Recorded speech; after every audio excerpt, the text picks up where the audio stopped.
Shalom, hermanos. Kol Hayim Radio presenta el estudio de la semana con el doctor Alexis Gómez, Rosh Kehilá de la congregación Hades Yameinu.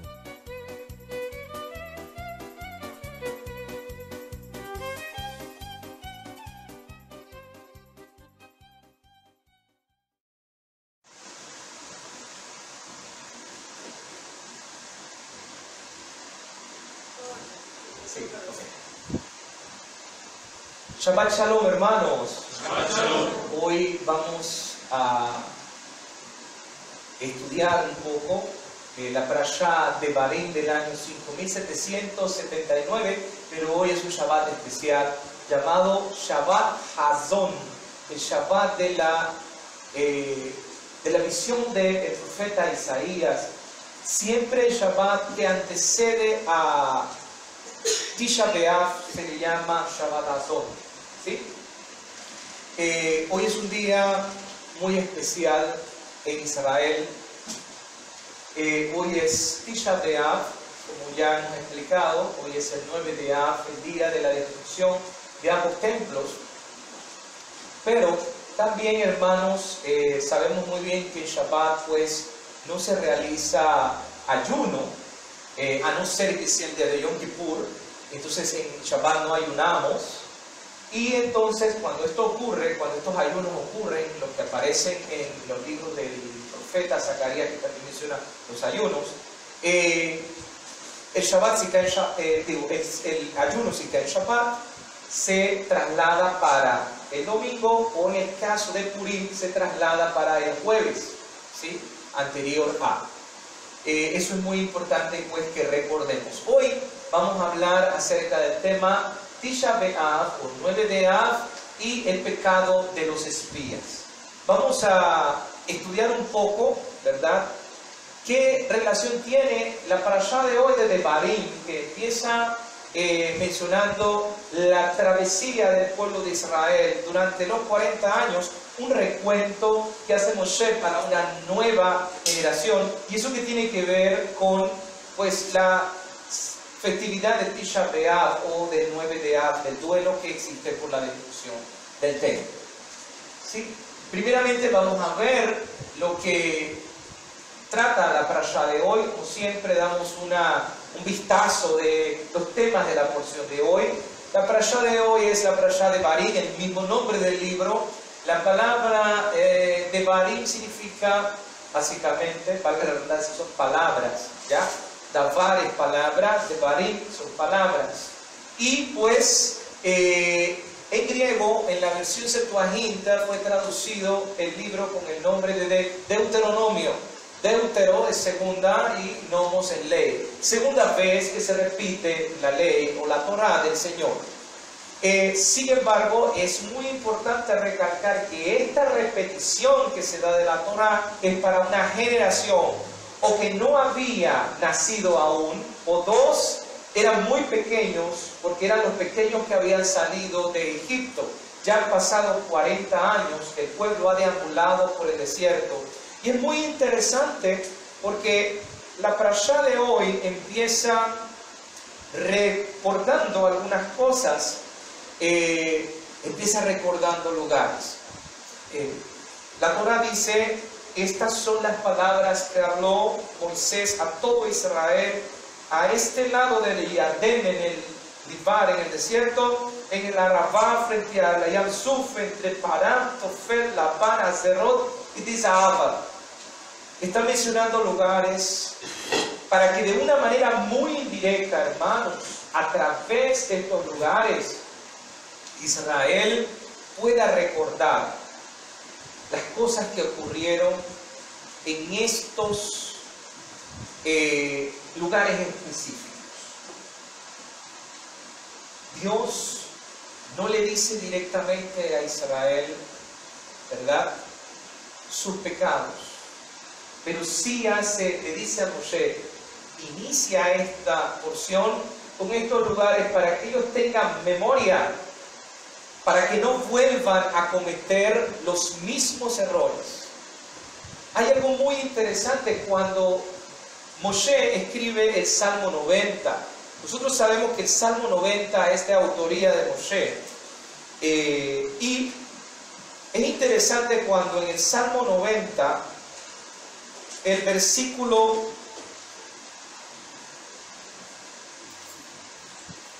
12 dice lo siguiente: enséñanos de tal modo a contar nuestros días para que traigamos al corazón sabiduría. Y sigue diciendo: vuelve, oh Adonai, ¿hasta cuándo? Y aplácate para con tus siervos. De mañana sácianos de tu misericordia, y cantaremos y nos alegraremos todos nuestros días. Alégranos conforme a los días que nos afligiste y los años en que vimos el mal. Aparezca en tus siervos tu obra y tu gloria sobre sus hijos. Sea la luz de Adonai nuestro Dios sobre nosotros, y la obra de nuestras manos confirma sobre nosotros, sí, la obra de nuestras manos confirma. Es interesante cómo Moisés dice: Señor, enséñanos a contar nuestros días. Que no olvidemos el pasado, que no olvidemos la experiencia de nuestros antepasados. Una de las cosas que el ser humano siempre ha intentado es siempre dejar un legado para que las futuras generaciones no vuelvan a cometer los mismos errores que nosotros hemos cometido. Pero lastimosamente, hermanos, en medio de nuestro libre albedrío, siempre el ser humano no quiere escuchar. Y es importante escuchar las palabras sabias,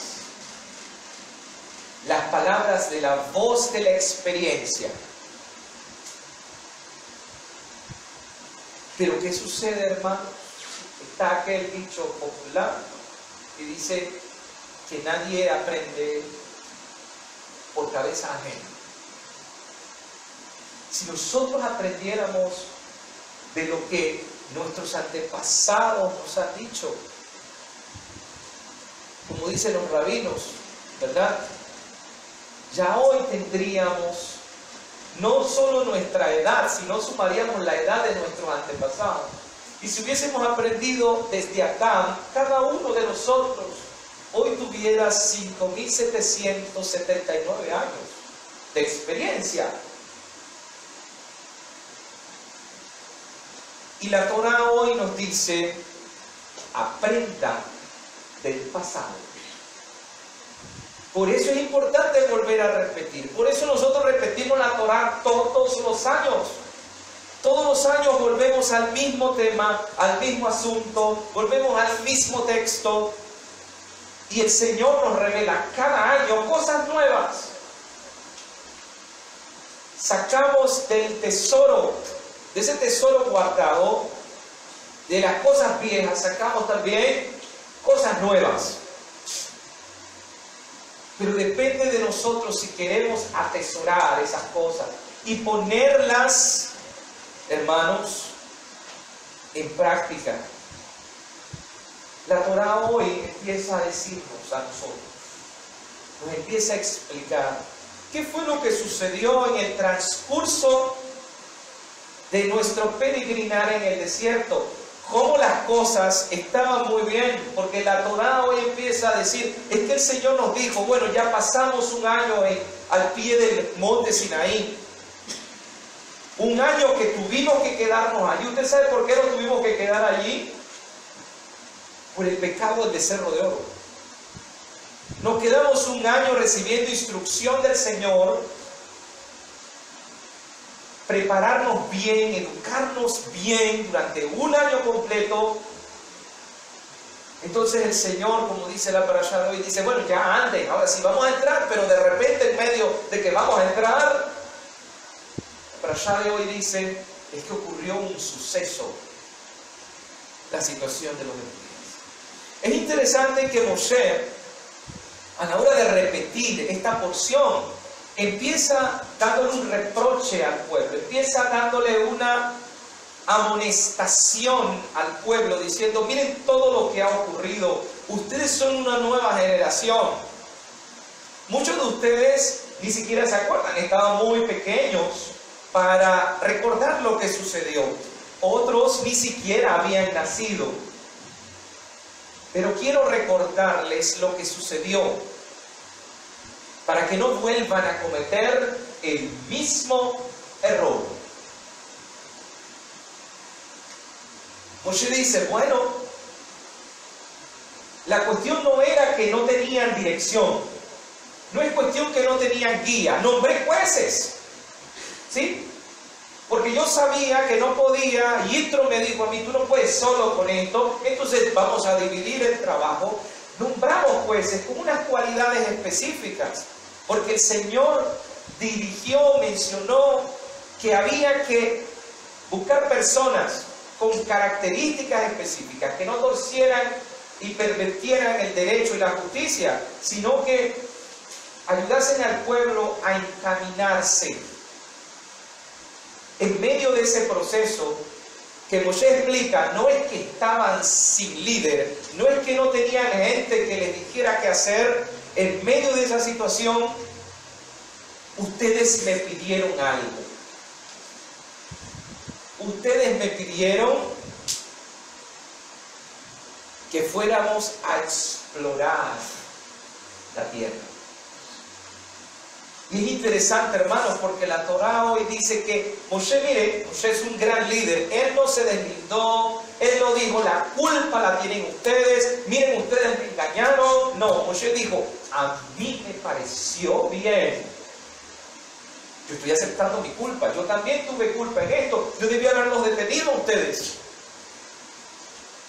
y haberme impuesto, pero está bien. A mí me pareció bien su idea. Y acepté.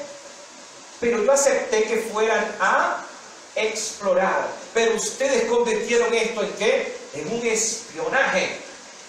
Y al final, en medio del espionaje, en lugar de dar un informe de qué es lo que hay, lo que ustedes hicieron fue decir lo que no hay y poner peros en todo su informe. Y ahí estuvo mal. Eso nos trajo una consecuencia. Perdimos, ¿verdad? El Señor se enojó por la falta de fe, la falta de emuná del pueblo, ¿verdad?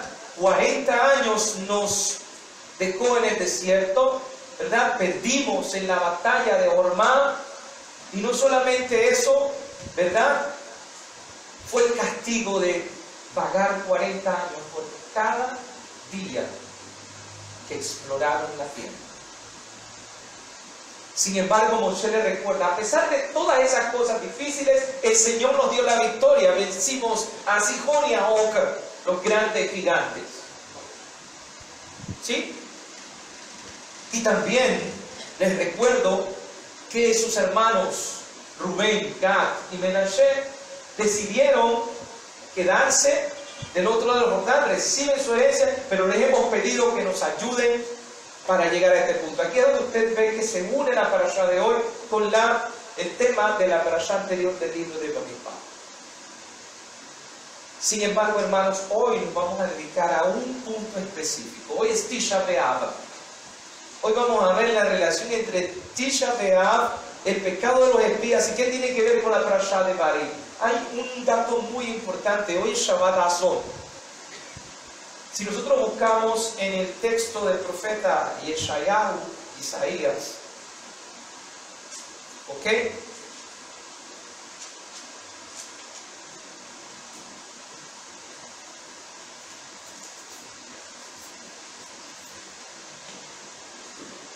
Vamos a ver lo que dice el profeta Isaías, ¿sí? Antes de empezar nuestro estudio. visión de Isaías, hijo de Amós, la cual dio acerca de Jerusalén en los días de Uzías, Jotam, Acaz, Ezequías, reyes de Judá. Oíd cielos y escucha tu tierra, porque ahora habla el Eterno. Estoy recordando un poco el canto de Azinu, que son los testigos, ¿no? ¿Ok? Crié hijos y los engrandecí y ellos se rebelaron contra mí.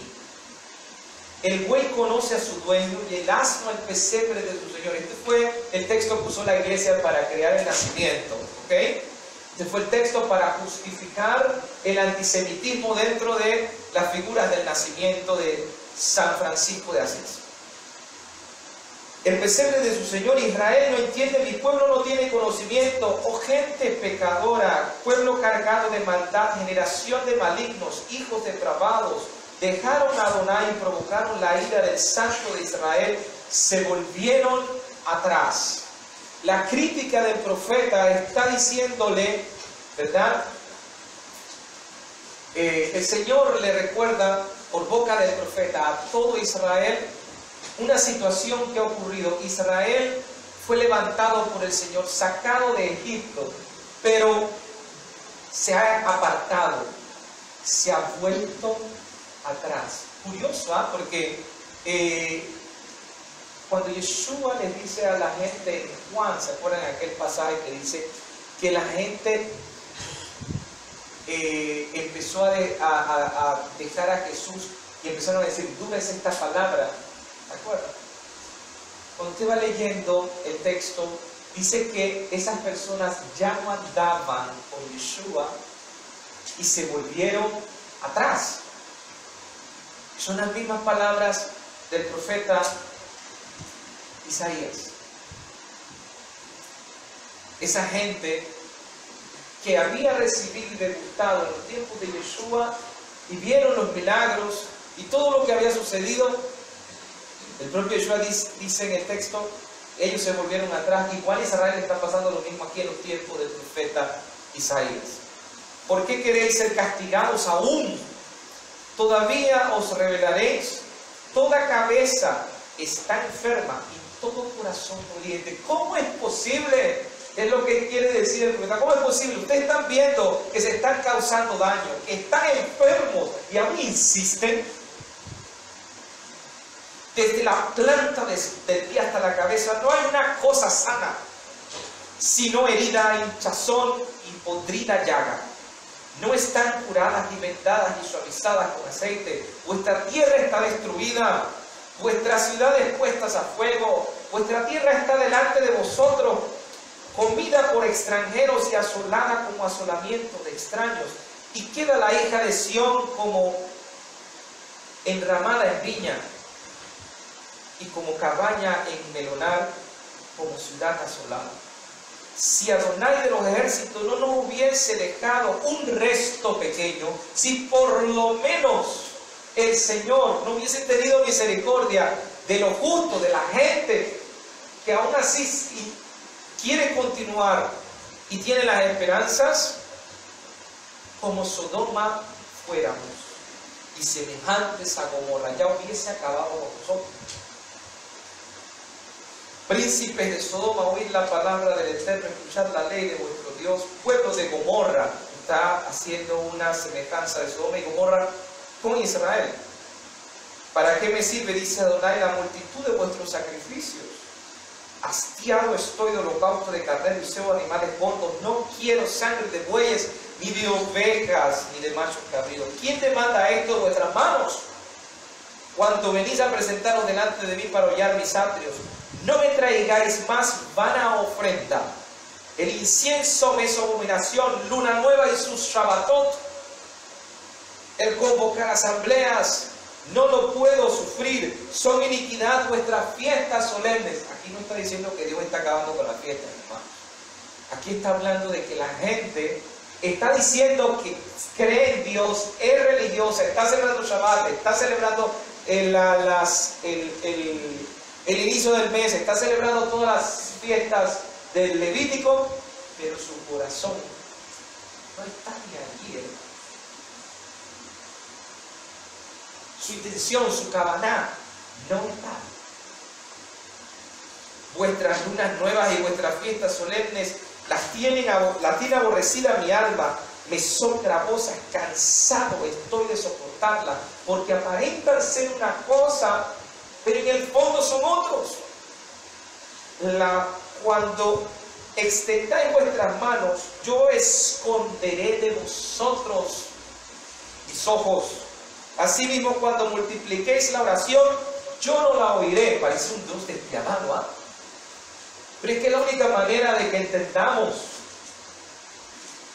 de que empecemos, y es lo que vamos a ver ahora en el estudio, de que empecemos a entender por qué Dios hizo esto, por qué está este castigo tan fuerte y este dictamen, hermanos, por qué este decreto no ha sido levantado. La Torá dice que el Señor menciona que el día, en el libro de Números, el día que nosotros lloramos injustificadamente, el Señor juró por su nombre que ahora este día sería un día de luto, para que nunca más se nos olvide lo que hicimos.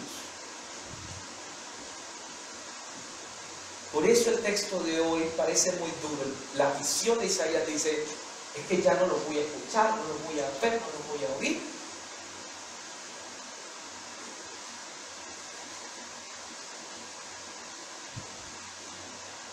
Llenas están de sangre sus manos. ¿Saben cuál es la única manera de que yo pueda revertir todo? Que se laven y se limpien.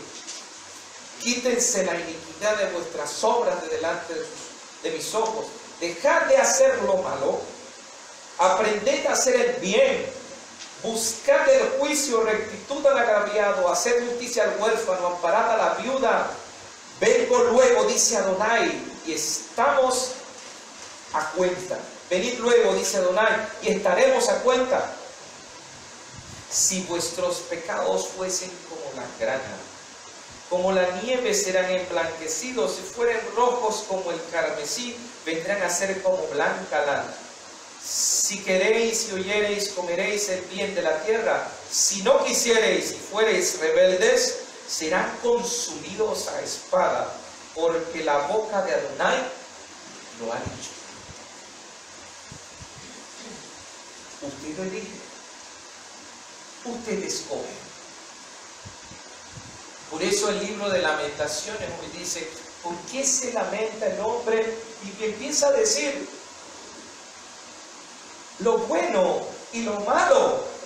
Que esta es una teología, hermanos, que tenemos que rever y entender, porque siempre en los medios cristianos se dice, es que el bien es de Dios y el mal es del diablo. No, la Biblia es muy clara en Lamentaciones, dice claramente, del Dios, de la boca del Altísimo no procede lo malo y lo bueno, todo procede de Dios.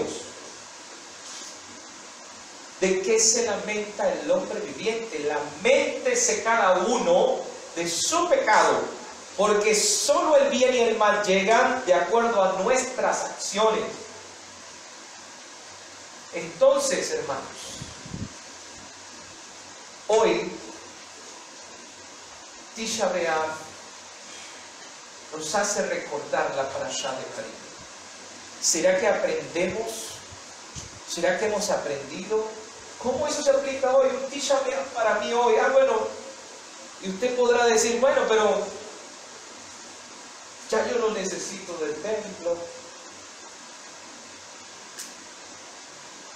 Jesús ya cumplió con todo este proceso del templo. Hermanos, no es el templo en sí, no es el edificio. El edificio es la representación de usted.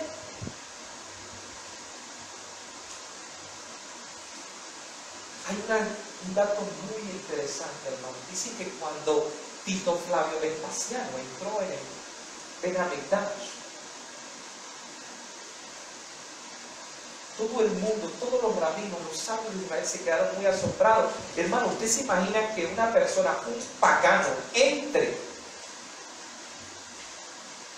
Si una persona trató, ¿se acuerdan? De que el arca no se cayera, ¿se acuerdan? La tocó y ¿qué pasó con esa persona? Quedó fulminada en ese momento. La pregunta de los sabios fue, y el asombro de los sabios fue que Tito Flavio Vespasiano entró en el lugar santo, lo pasó en el lugar santo, tomó, hermanos, los vasos sagrados, se llevó la menorá para Roma. Y prueba de ello es el arco de Tito, ¿sí?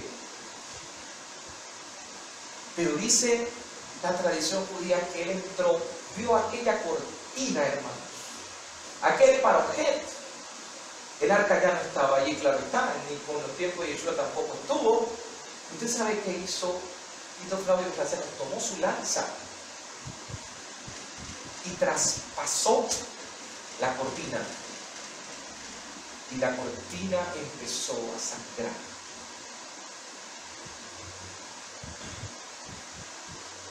¿Y sabe qué dijo Tito Flavio Vespasiano? Yo maté a Dios.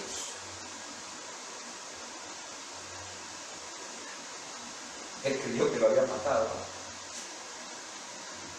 En realidad, el símbolo no era para Tito Flavio Vespasiano. El simbolismo era para Israel, lo que habíamos provocado. Y de ello vamos a hablar un poquito más adelante, retomar esa escena de Tito Flavio Vespasiano.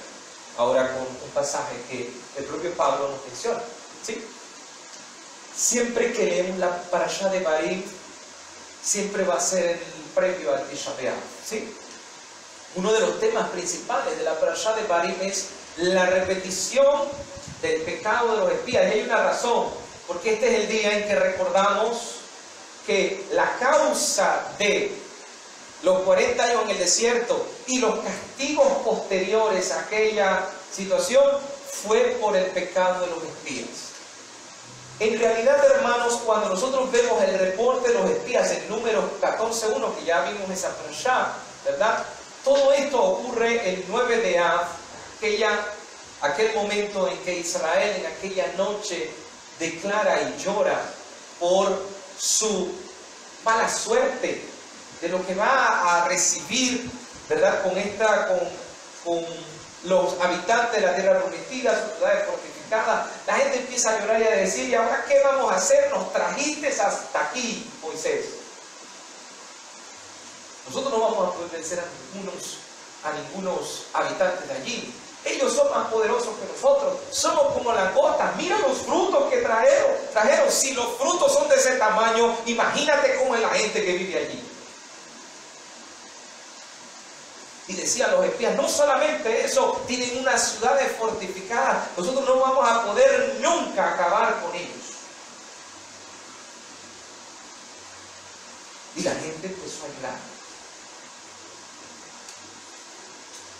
Entonces Dios dictaminó, bueno, va a ser un día de luto por todas sus generaciones. ¿Ok? Ocurren en este día varias tragedias. Es importante que usted sepa cuáles son las tragedias que ocurren en este día. Ocurrió lo de los espías. Ocurrió la destrucción del primer templo en el mismo día. El segundo templo ocurrió en el mismo día. También la revuelta de Bar Kokhba, y que murieron muchas personas en el año 135, también ocurrió en esa época. Ocurrió también las cruzadas. El inicio y el decreto de las cruzadas empezó el 9 de Av. La expulsión de los judíos de Inglaterra también ocurrió el 9 de Av. Cuando nos expulsaron de España, el edicto que dio la reina Isabel y el rey Fernando fue el 9 de Av. Comenzó la Primera Guerra Mundial y empieza el surgimiento de Hitler y lo que surge después posteriormente con el Holocausto fue el 9 de Av. Y la liquidación del gueto de Varsovia también fue el 9 de Av. Muchas cosas han ocurrido en esta época tan trágica. Todo por un mal informe. Y no hemos aprendido. ¿Sí? Y saben que esa maldición, ese castigo se pudo haber revertido. Pero no quisimos. Ahora, aquí hay algo que debemos hacernos una pregunta, ¿no? Los rabinos se preguntan, bueno, ¿qué fue lo que pasó con los espías? ¿Por qué Dios se enojó tanto con el pecado de los espías y no así con el pecado del becerro de oro que tenía que ver con él? Porque el pecado del becerro de oro era que suplantaron a Dios por, primeramente, la figura de un animal. ¿Y se acuerdan qué fue lo que dijeron? Estos son tus dioses, Israel, que te sacó de Egipto. Ahora, ¿Dios se enojó? Sí, ¿verdad, hermanos? Dios iba a acabar con ellos. ¿Y qué sucedió? Moshe intervino, ¿no? Y dijo, si vas a acabar con ellos, también acaba conmigo. Él le dijo, apártate, los voy a acabar a todos y te haré una gran nación contigo. No, Señor, no puede ser. Escúchame. Y Dios lo escuchó. Dios se movió a misericordia. Menciona los 13 atributos de misericordia en Éxodo 33, 34. Pero no así con el pecado de los espías. ¿Qué tiene de malo? ¿O por qué es tan grave el pecado de los espías y no así el pecado del becerro de oro? Bien, aquí nosotros tenemos que hacer un retroceso en la historia, ¿sí? Cuando Dios llamó a Abraham de Ur Kasdim, y lo lleva y le dice, bueno, vamos a una tierra, te voy a llevar a una tierra, y esta tierra la voy a dar a tus descendientes. Y Abraham se va por fe, entre comillas, en emuná se va, en confianza en Dios se va. Fiel a lo que el Señor le dice, Abraham confía al punto que cuando él le dice, es que yo no tengo descendientes, Dios le promete un descendiente, y Abraham confía, comete el error con Agar y todo lo demás, pero aún así Dios es fiel, le envía a su hijo Isaac.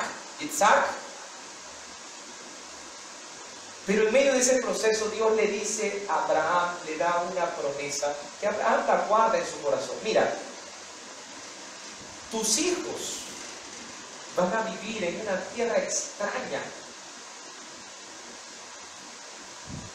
Van a pasar 400 años.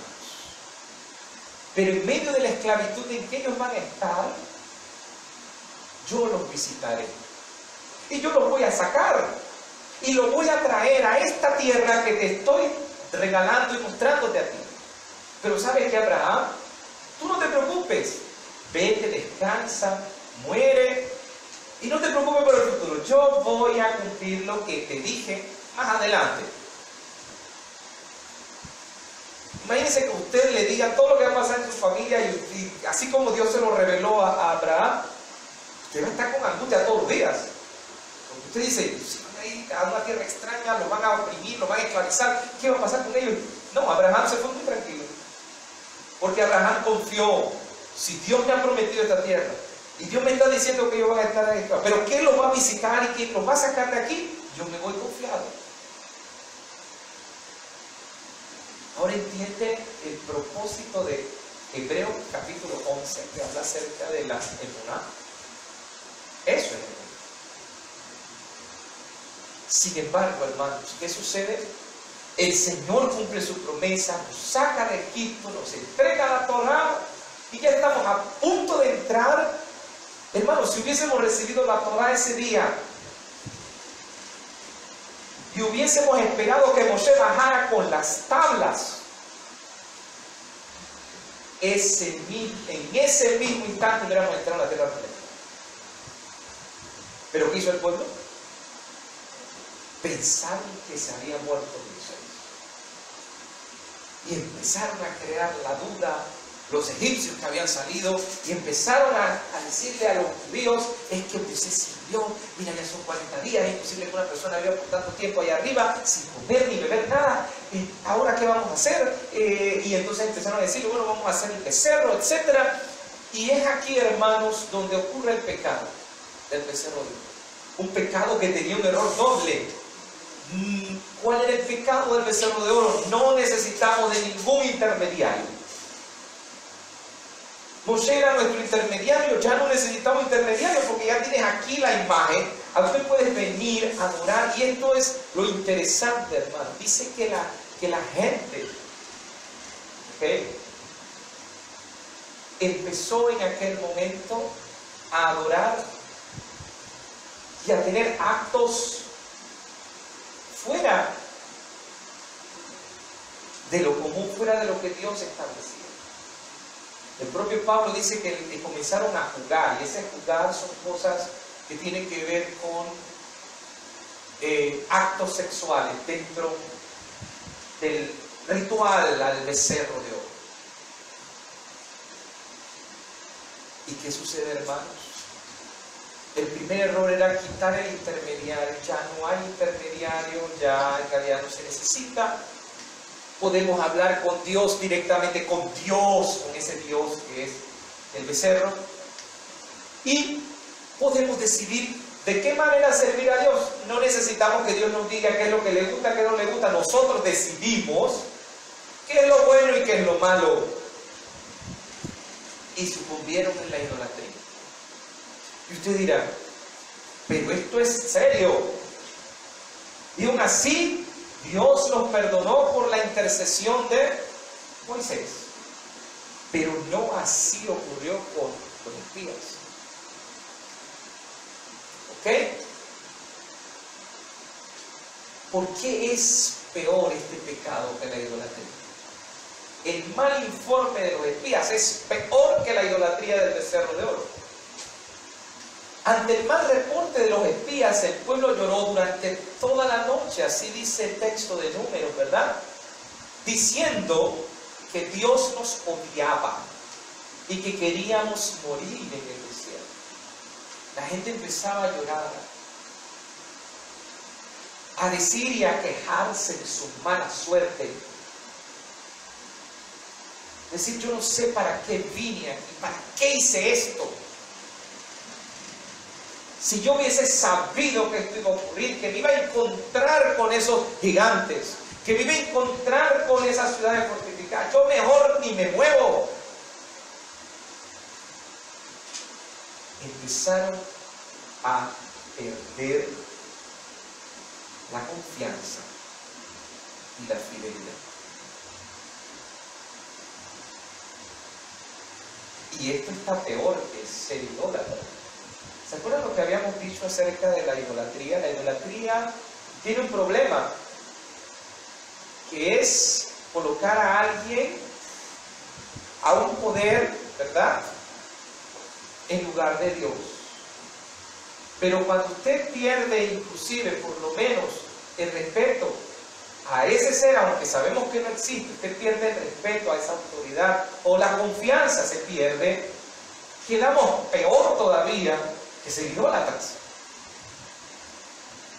Porque por lo menos la persona que es idólatra confía en su ídolo, pero aquel que ya no confía en nada, ¿qué problema? Y esta es la situación que hay en el pecado de los espías. Dios le dijo al pueblo judío, esta noche lloraron sin razón, yo les daré a sus generaciones una buena razón para llorar. Ustedes se están quejando de lo que tienen, de lo que les está sucediendo. Entonces quieren llorar, van a llorar con ganas ahora sí. Esta noche, cuando lloramos, ocurrió algo imperdonable. Olvidamos, hermano, y este es el punto. Olvidamos que Dios nos ama y que está personalmente involucrado y acomodando nuestras vidas de la mejor manera posible. Ojo, hermanos, de no cometer el pecado de los espías. Que esto fue lo imperdonable. Porque usted dirá, bueno, pero es que ya yo no voy a dar ningún mal informe. No, hermano, póngalo en perspectiva de nuestras vidas. Yo sé que a veces hemos llegado a momentos de frustración Pero cuando usted reniega de Dios, estamos en un problema serio.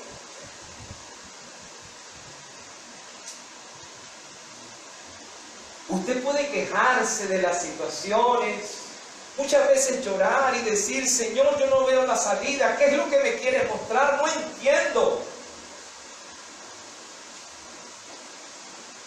Como le pasó a Job, ¿se acuerdan? Empezó a llorar y a decir, nunca culpó a Dios. Él empezó a maldecir inclusive su propia existencia. El culpable soy yo de todas las cosas que están pasando. Nunca le dijo, Dios, tú tienes la culpa. Pero cuando llega el punto, que esto fue lo que pasó en Tisha B'Av, le echaron la culpa a Dios.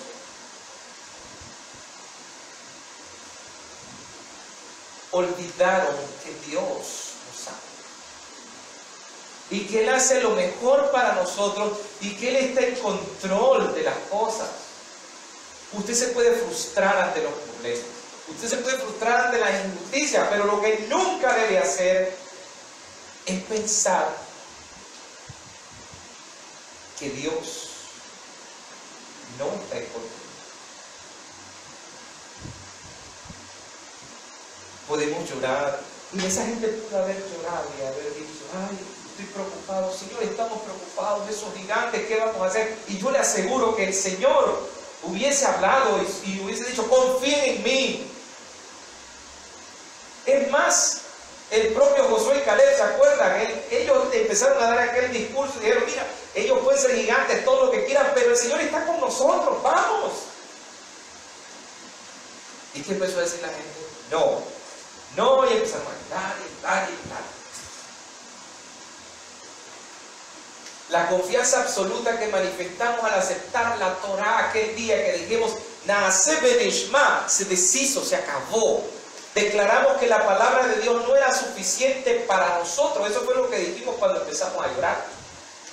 Y que no creíamos que Él fuera a continuar ayudándonos.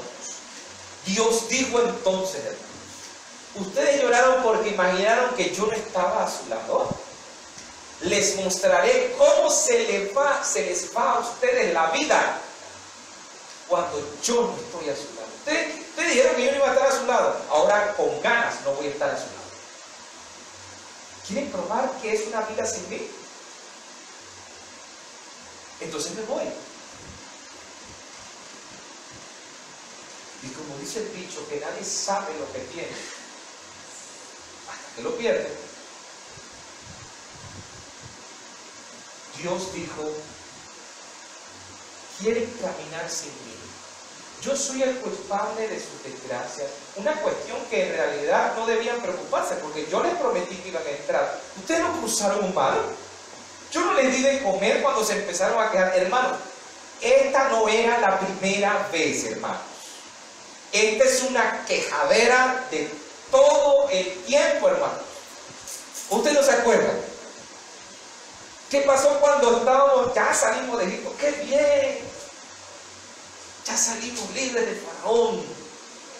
Y cuando empezamos y llegamos a Yam Suf, que el Señor dijo, no los voy, miren lo que dice el Señor, pensando en nosotros, no los voy a llevar por este camino, porque van a tener que pelear y no vaya a ser que se vayan a desanimar. Les voy a darles la vuelta. Me los voy a llevar para que crucen el mar.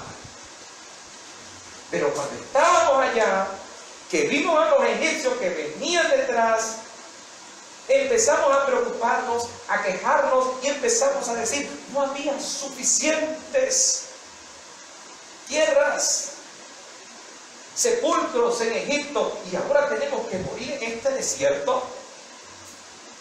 Y gritaban nosotros, regresemos, regresemos. ¿Se acuerdan? Vamos a pedirle piedad a Faraón. Y Dios escuchando. Y Moisés en un estado de nervios, hermano.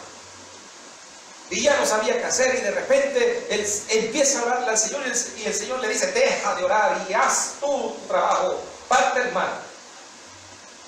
Cruzaron el mar. Y Dios le puso aquella columna de fuego en contra de los egipcios. Ellos lograron cruzar.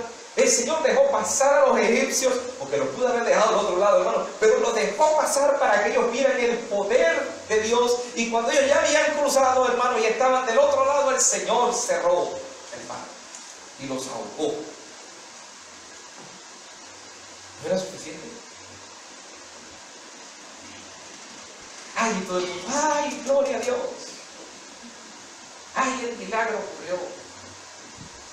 Pero no habían pasado ni 4 días cuando dijimos, tenemos sed, ¿verdad?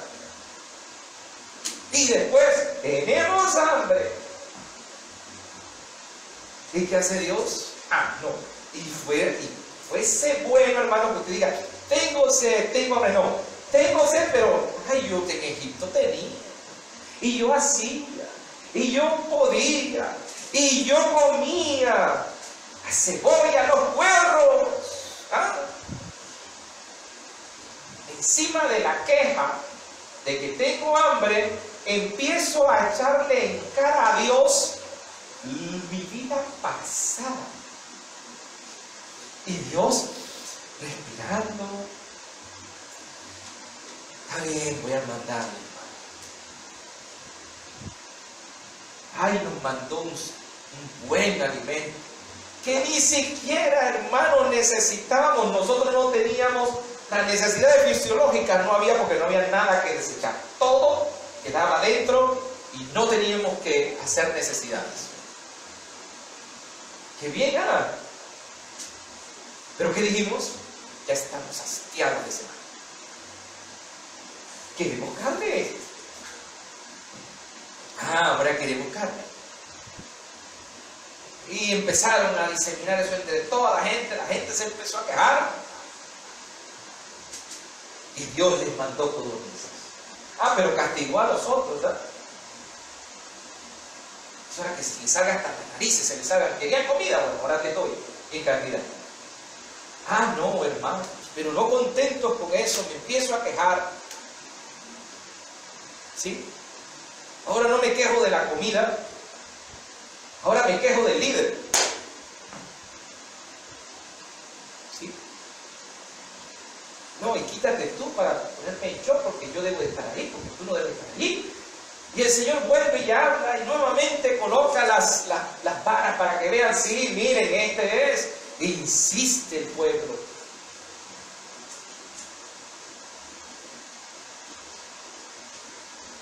Ahora entiende, hermano, esto fue poco a poco hasta que ya.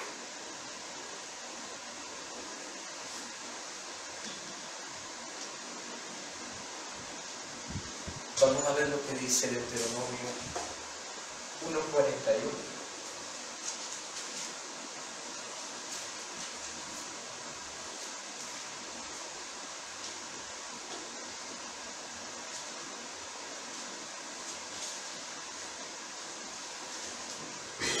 Entonces respondisteis y me dijisteis, hemos pecado contra Adonai. Ya después que ellos vieron que todo ocurrió, que el Señor mandó su decreto de los 40 años, hermanos. Entonces, dice Moshe, es que ustedes entonces empezaron, ya cuando se dieron cuenta de que el mal que habían hecho, empezaron y me dijeron, hemos pecado contra Adonai. Nosotros subiremos y pelearemos conforme a todo lo que Adonai nuestro Dios nos ha mandado. Porque es que ya te dije cuál es la consecuencia. Ahora dice, no, ya no voy a cambiar de parecer. Ahora sí voy a pelear, yo quiero entrar. Y ustedes dirán, ay, qué malo, pero si Dios pudo, mire, ya está bien, pues, estaban preocupados, pero ahora ya tienen fe y ya pueden entrar. No, hermanos, este problema de la falta de fe, de emuná y de confianza es un círculo vicioso, hermanos. Ustedes lo vieron desde que salimos de Egipto. Una y otra vez siempre prometemos y prometemos que vamos a cambiar, que vamos a cambiar, que vamos a cambiar, y volvemos al mismo punto. Volvemos al mismo punto.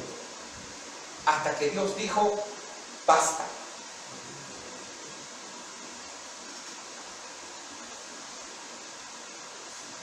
Y miren lo que dice Moshe que hicieron.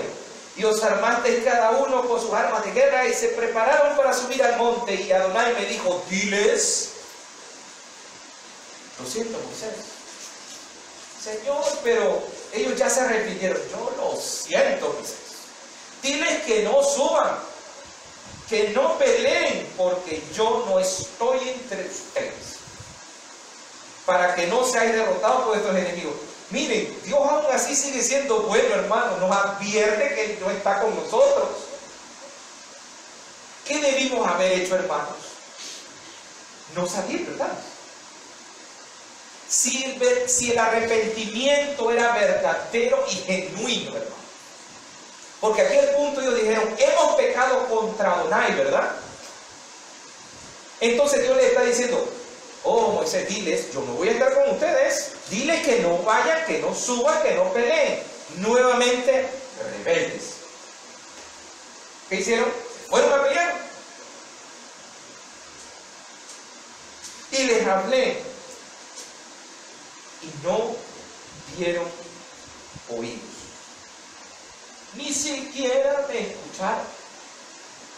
Antes fueron rebeldes al mandato de Adonai. No entienden por qué el Señor se enojó. Miren, Él ya les había dado el decreto a los 40. Ellos insistieron en ir. Hermano, después de insistir en ir, Dios les va a decir, no vayan. Moisés se lo dice y ellos insisten en ir de todas maneras. Todo es para llevar a la contraria. Y persistiendo en su altivez, subieron ustedes a monte. Pero salió a vuestro encuentro el amorreo que habitaba en aquel monte y los persiguieron como hacen las avispas. No tiene nada que ver con la canción de Juan Luis Guerra. Yo no sé, hermanos, sacan cosas que Dios le imagina. Bien, aunque el Midrash habla de algunas cosas, pero bueno, no vamos a entrar en eso. Y os derrotaron en Seir hasta Hormá.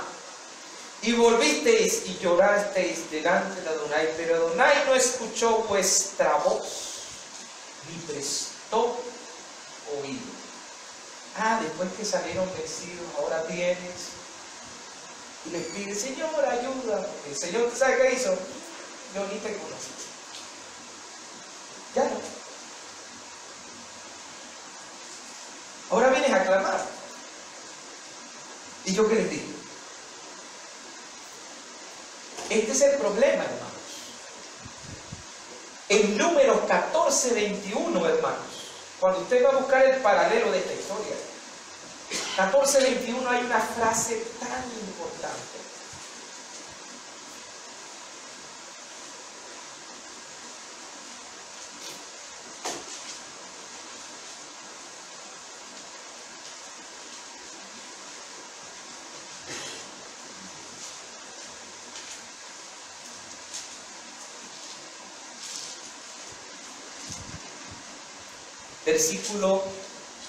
Vamos a leer del versículo 20. Dice, entonces Adonai dijo, yo lo he perdonado conforme a tu dicho. Está bien, yo los perdono de toda esta situación, ¿ok? Mas ciertamente como vivo yo, el Señor está diciendo, y mi gloria llena toda la tierra, todos los que vieron mi gloria, mis señales que he hecho en Egipto, en el desierto, y me han tentado ya 10 veces. Hermano, no era una, no era dos, no eran 3, ya van 10. Es curioso el número 10, ¿verdad? O sea que Dios tiene un límite.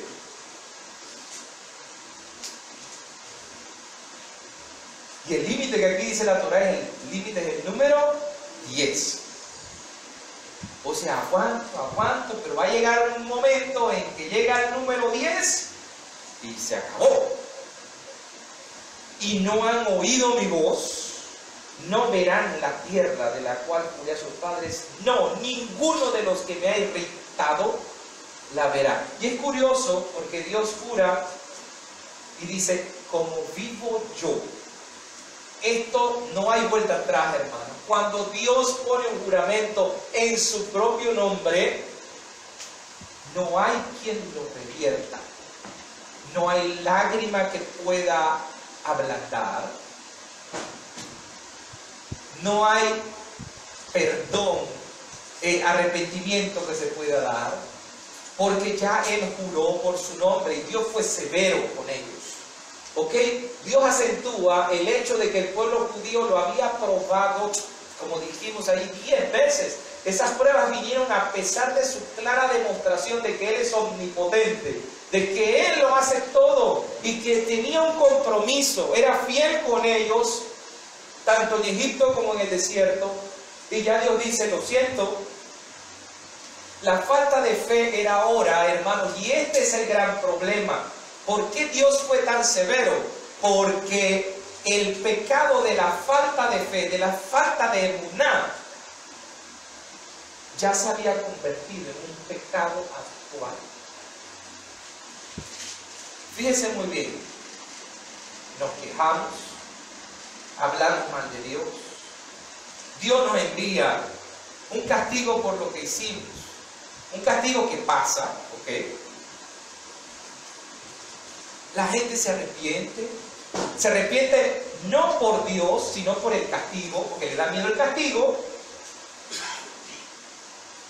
Y bueno, no se arrepiente, tiene remordimiento. Y luego de ahí, hermanos, vuelve de nuevo otra escena y se vuelve a repetir. Y se repitió 10 veces. Entonces ese pecado de la falta de emuná ya era un pecado habitual, el cual ya no se sentía. Usted sabe que ya Israel ya no consideraba la falta de fe como un pecado. Ya no.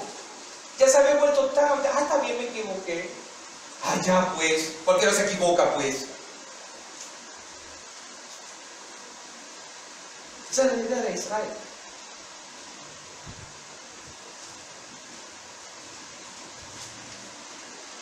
Y ya se había vuelto una forma natural de actuar en el mundo. Entonces, ¿qué Hashem tuvo que hacer? Pone un alto y da una sentencia firme, porque es la única manera de salvar al pueblo.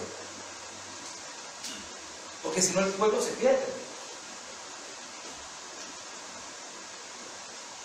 Dios advierte las cosas como le advirtió a Israel. Igual lo hizo con el templo. Hermanos, cuando el reino quedó dividido con Salomón y el reino del norte empezó a hacer cosas con las 10 tribus del norte, empezaron a apartarse del Señor, a colocar a Samaria como la capital, ¿verdad? ¿Qué sucede? Dios les envía profetas. Les envía profetas para enmendar y arreglar el camino. Y muchos profetas fueron perseguidos. Muchos ni siquiera los escucharon. Le dijeron, va a venir alguien, van a venir los asirios, van a acabar con nosotros, arrepiéntanse. Y ni siquiera le prestaron. Entonces el reino del sur también empezó a apartarse. Y debía haberle servido el escarmiento de lo que sucedió en el 722 con el reino del norte, y ni siquiera le sirvió de escarmiento que fueron dispersados las 10 tribus. Oye, si yo estoy viendo que mis hermanos ya no están las otras 10 tribus por culpa de la desobediencia, mínimo el reino del sur debió haber escuchado. Pero ¿sabe qué, hermano? Tampoco escucharon. Y Dios les envió profetas. Les envió al propio Isaías. Les manda al profeta Jeremías. Si usted lee el libro de Jeremías, su historia es una historia de llamado de atención al rey. Pero ¿saben qué quería el rey? Él quería escuchar lo que él deseaba escuchar. Y es aquí donde entramos con el tema de falsos profetas que vamos a hablar ahora. Dios les advirtió antes de que el templo fuera destruido. ¿Ok? Mandó a los profetas que si seguían en sus pecados, Dios destruiría, nos derrotaría y nos enviaría al exilio. Pero la pregunta es ¿por qué no escuchamos? Cada profeta, ¿verdad? Para cada profeta profeta verdadero, aprenda este principio, Dios siempre coloca falsos profetas. Ajá. Entonces Dios permite que ellos surjan. La Biblia exhorta a la gente a no escuchar a los falsos profetas. Así mientras Jeremías le advertía al pueblo que si no cambiaban sus modos de proceder de Jerusalén, Jerusalén y el templo, serían destruidos. Los falsos profetas aseguraban al pueblo que todo estaría muy bien. Lea Jeremías. La voz del falso profeta proclama: puedes hacer todo lo que quieras y todo estará bien. La voz del verdadero profeta interno proclama: ten cuidado de las consecuencias de tus actos.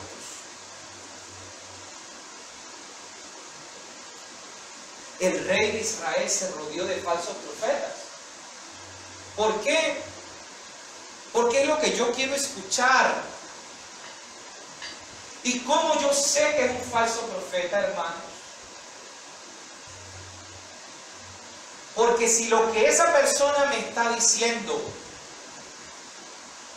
infringe los principios de la palabra del Señor y tuerce las palabras del Señor para que digan lo que yo quiero que digan, es un falso profeta.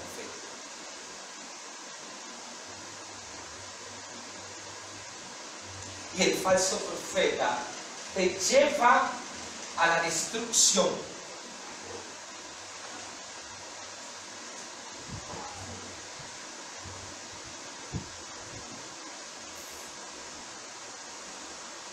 Porque el ser humano tenemos un problema, hermanos.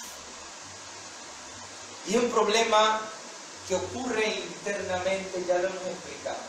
Nosotros, todos los seres humanos, nos cuesta ser corregidos. Nos cuesta.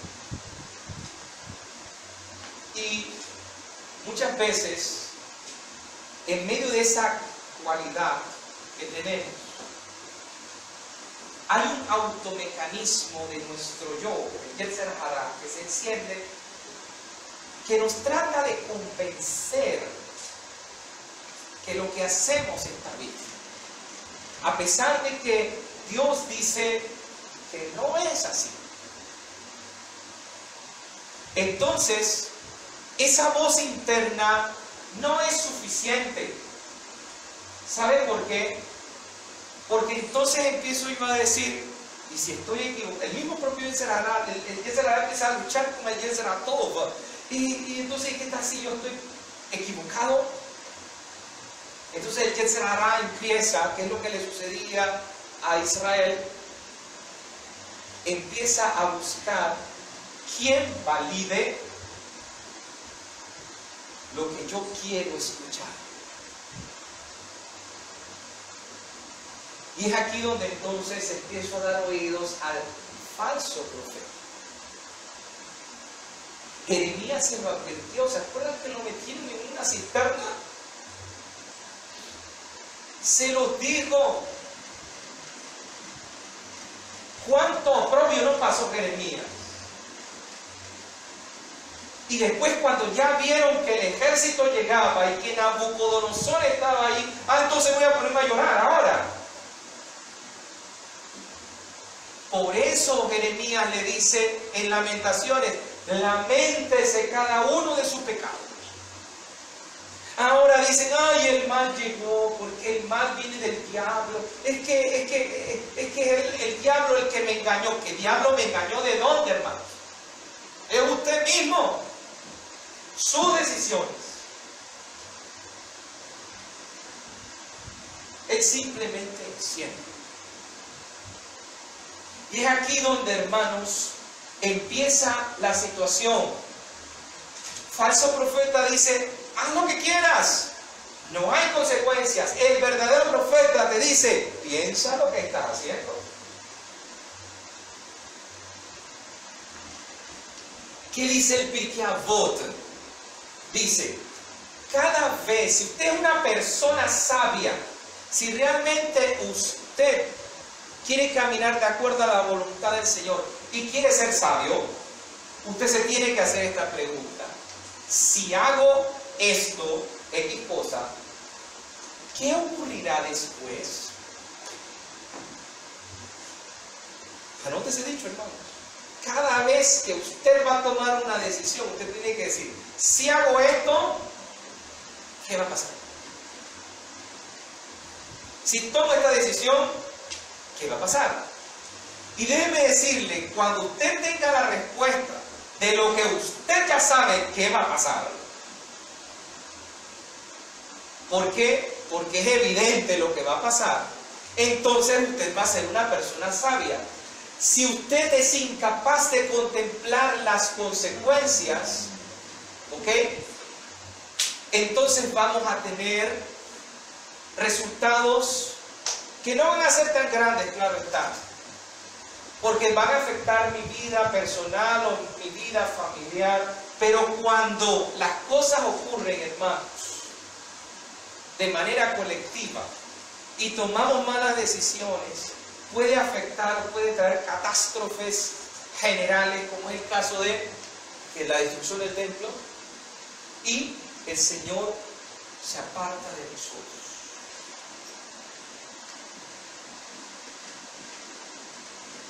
¿Y sabe qué ocurrió, hermanos? ¿Cuál fue la consecuencia? La peor consecuencia no fue la destrucción del templo. Dios se marchó. Se fue.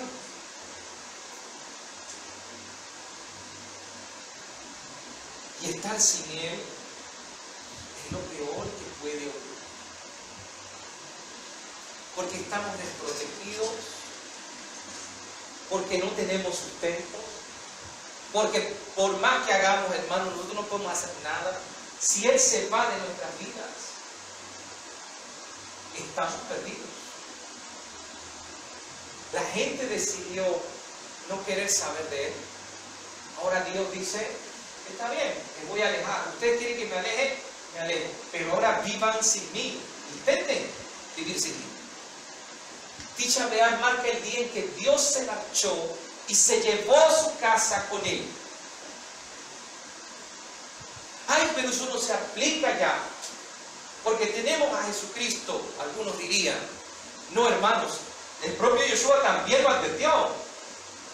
Lo que pasa es que estamos imaginándonos el edificio en sí. Y el propio Pablo también lo advierte más adelante.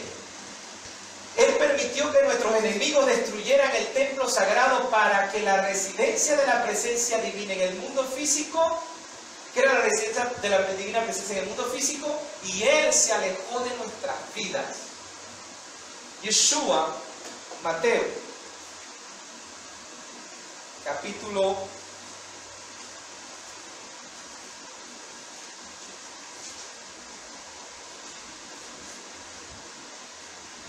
23,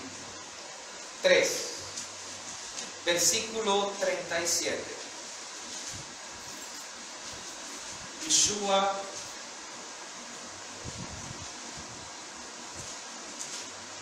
vuelve a decir que Él hizo el último intento antes de que se destruyera el segundo templo. Jerusalén, Jerusalén, que matas a los profetas y apedreas a los que te son enviados. Que matas a los profetas. ¿A cuáles profetas? A los profetas de la verdad. Porque si es un falso profeta, sí lo quiero escuchar porque él me dice lo que yo quiero escuchar. Pero el que me dice la verdad y el que me muestra la voluntad de Dios, a ese sí lo voy a apedrear porque no me conviene. ¿Cuántas veces quise juntar a tus hijos como la gallina junta sus polluelos debajo de sus alas y no quisiste? Yo lo intenté, dice Yeshua. pero tú no lo hiciste. Porque les digo que desde ahora, ¿saben qué? No me verán. Me tenían aquí. Yo estuve diciéndoles la verdad, confrontándolos con la realidad, llamándole la atención a escribas, fariseos, a saduceos y a todo el pueblo. Le empecé a llamar la atención y a decirle que enmendaran su mal camino. No quisieron escucharme. Entonces, ¿qué voy a hacer? Me voy. No me verán más. Hasta que digan y reconozcan entonces, cuando se vean perdidos, entonces reconozcan y pidan, bendito el que viene en el nombre de Jesús. Yeshua lo dijo, yo intenté, pero ahora vamos a esperar el día. Yeshua dijo, la situación está de mi lado, ahora yo se las paso a ustedes. No me verán hasta que ustedes pasen por todas estas penurias. En el capítulo 24, Yeshua le dijo, vinieron los discípulos y empezaron a decir, ¿verdad? Empezaron a mostrarle la majestuosidad del templo. Y Yeshua, ¿qué les dijo? ¿Veis todo esto? De cierto les digo que no quedará aquí piedra sobre piedra que no sea derribada. Así que no se llenen de orgullo de ver el templo, porque va a ser destruido, porque no quisieron escuchar.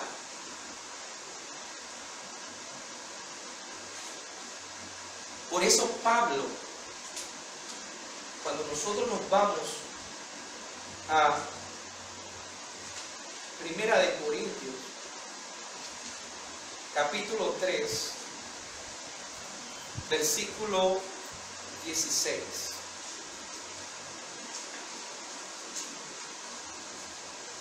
Dice, ¿no sabéis que sois templo del Espíritu? No sé, que soy templo de Dios y que el Espíritu de Dios mora en vosotros.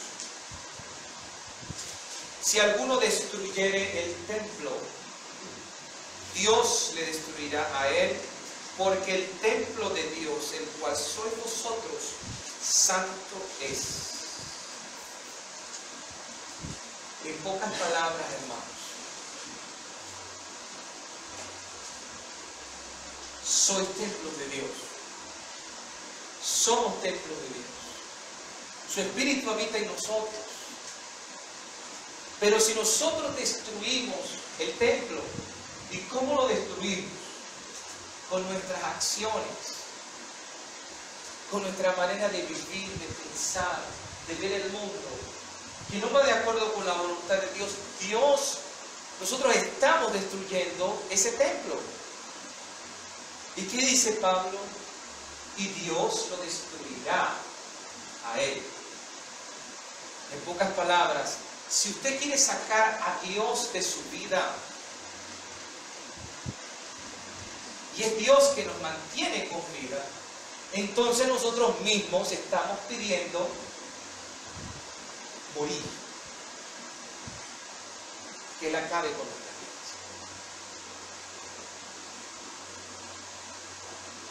Vamos a concluir. La Torah dice, ¿ok?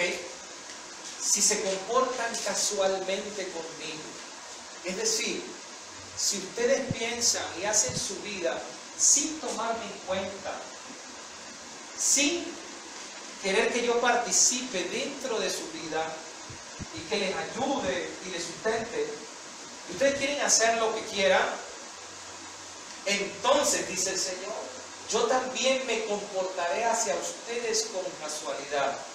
¿No te importa? Dios solo nos dará la atención personalizada que necesitamos para sobrevivir en el grado en que nosotros le dejemos entrar a nuestras vidas y reconozcamos que Él tiene el control. Y este fue el gran problema, hermanos. Yeshua vino a revertir todo si le hubiésemos escuchado. Y esto es algo muy importante, hermanos, porque hasta el sol de hoy Él ha predicado y nos ha dejado este evangelio. Y aún nosotros seguimos con el mismo pensamiento que hace casi 2000 años. Aún no damos oídos. Si oyeres hoy su voz, no endurezcas tu corazón como en Meribá, como en Masá, en el desierto, donde me tentaron vuestros padres, y ellos vieron mi gloria, dice el Salmo. Por tanto, yo juré, dice el Señor, en mi furor, que no entrarían en mi reposo. No entrarán en mi reposo hasta el día en que oigamos su voz. Y es interesante, hermanos. Apocalipsis habla de dos testigos que vendrán nuevamente a darnos un mensaje. ¿Y qué va a hacer la gente? Los va a matar. No los va a querer escuchar, porque sus palabras son tan duras que el mundo ya va a estar tan cauterizado que esas palabras van a sonar como críticas a la gente. Y la gente va a decir, no me conviene, yo no quiero dejar de ser así, porque yo soy feliz así y te estás metiendo en mi vida, entonces no te quiero escuchar.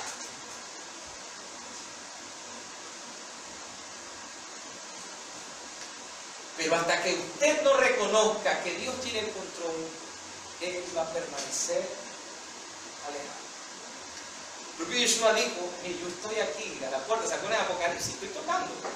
Aquel que me abre la puerta, yo voy a entrar y cenaré con Él. Comeremos juntos. Él nos dio el libre albedrío, hermanos. Y de nosotros depende elegir cómo yo quiero tener esa relación. Si eso llegase a ocurrir, hermanos, entonces el templo será reconstruido. ¿Cuál es el problema? Creo que hablábamos, y quizás esto nos ayude a entender un poco, hermana Norma, lo que hablábamos la otra vez del templo, ¿verdad? Si será reconstruido o no. Físicamente, hermana Norma, la gente lo va a hacer, pero va a ser un simple edificio. Un edificio donde se van a hacer las cosas tal cual como Dios la dictaminó en la Torá. Pero, ¿qué dice el profeta Isaías? ¿Se acuerdan lo que dice Isaías en la Haftará de hoy? Miren, esos sacrificios, esos holocaustos, esos Shabbatot, si realmente no existe la intención correcta, de nada sirve, eso es abominación para mí. Y es aquí donde tenemos que nosotros pensar en lo que dice el Señor, la abominación desoladora. ¿Se acuerdan? Que empezamos a decir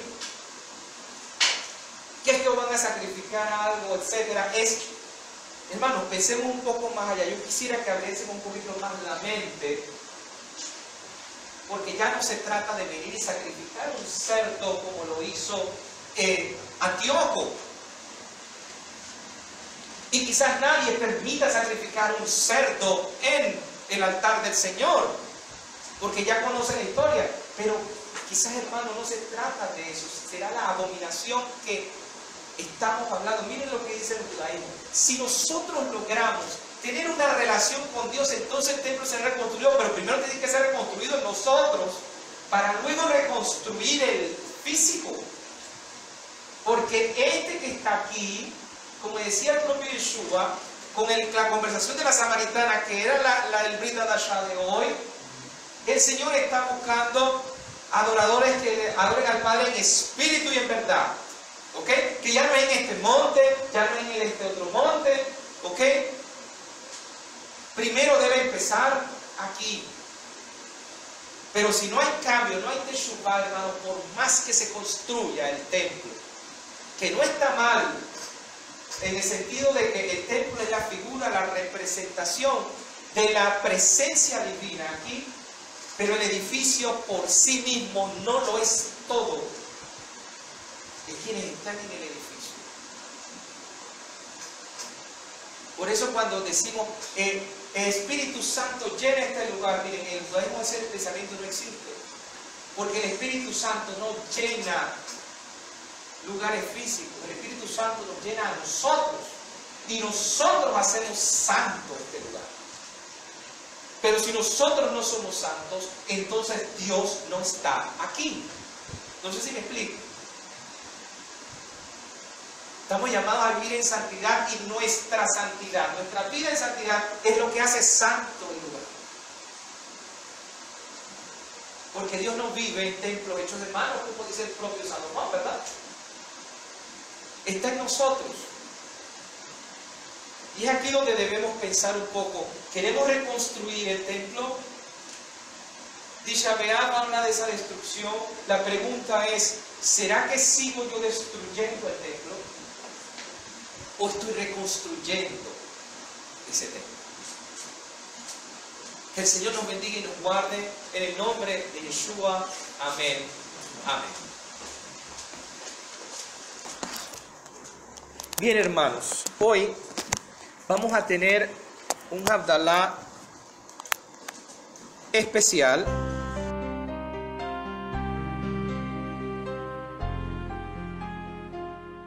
El Ministerio Renueva Nuestros Días es un ministerio de instrucción bíblica sin fines de lucro, constituido para el apoyo de la iglesia local, promoviendo la enseñanza bíblica, la edificación del cuerpo del Mesías y auxiliando a la restauración de la iglesia con base en los principios bíblicos vividos y promulgados por Yeshua, Jesús y sus discípulos en el primer siglo.